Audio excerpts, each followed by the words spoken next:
A quick rundown here of what's happened to the Browns in the past 15 days. Oh boy. Carson Wentz beat the Browns. RG3 hurt his shoulder, went to IR. Josh McCown hurt his shoulder.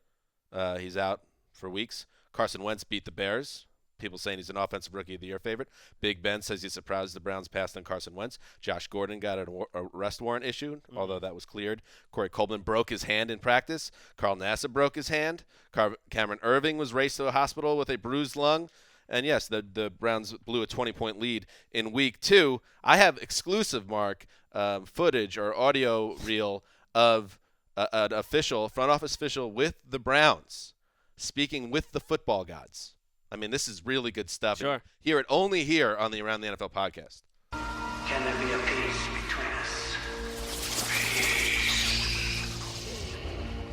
No peace.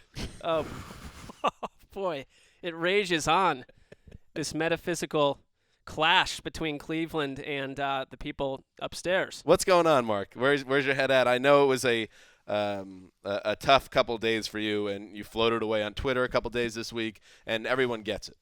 Yeah, I feel kind of just in a weird place as a human being for multiple reasons, but the Browns situation not really helping. The only thing right now that I think that Browns fans can look at, not the only thing, but the Hugh Jackson.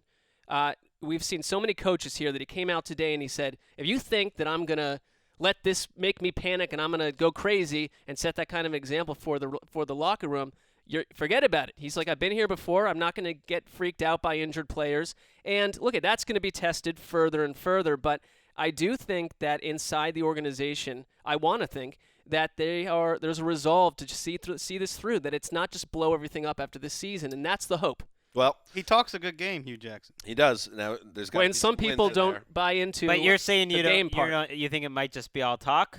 Or Well, this is a guy drafts Cody Kessler, and after the draft he says, you've got to trust me on this one.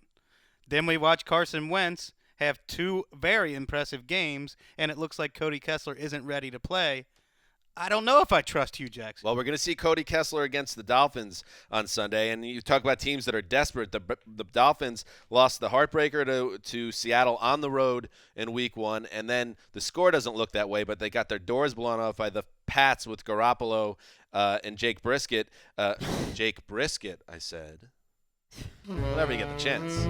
Ooh, slice me off a piece of that Jake Brisket.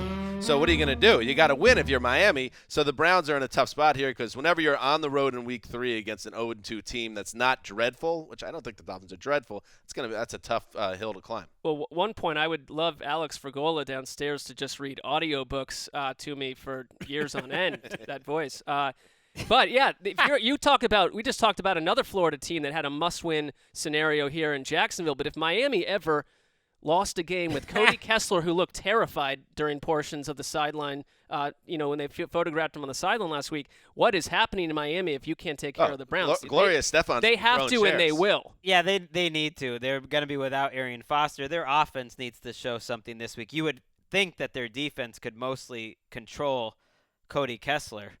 Pitbull's going to be throwing chairs. That doesn't happen. Pitbull, you think he's going to be an upstart problem. in the press box? Well, he's in the front office of the Dolphins. Who's not in the front? I don't think Pitbull is really in there. Oh, really? Yes, he he is. Seems like he should be. He was at the like an area scout. He's for them? too busy closing out every nationally televised fireworks show. Very busy guy. What do the Browns are running out of reasons for hope this season? They're mowing them down one by one. Corey Coleman, to me, was reason number 1, and Carl Nassib was reason number 2. Yeah. Well, look, you can say I'm not making excuses for the Browns, but for the first time in a while, it looks like you drafted 2 good players. So that's progress. But then if they're not on the field, the on-field thing this year in Cleveland, it's almost not hey, let's look at the W and L each week. You're going to lose a ton of games. I think Hugh. That's why I think Hugh is the right guy.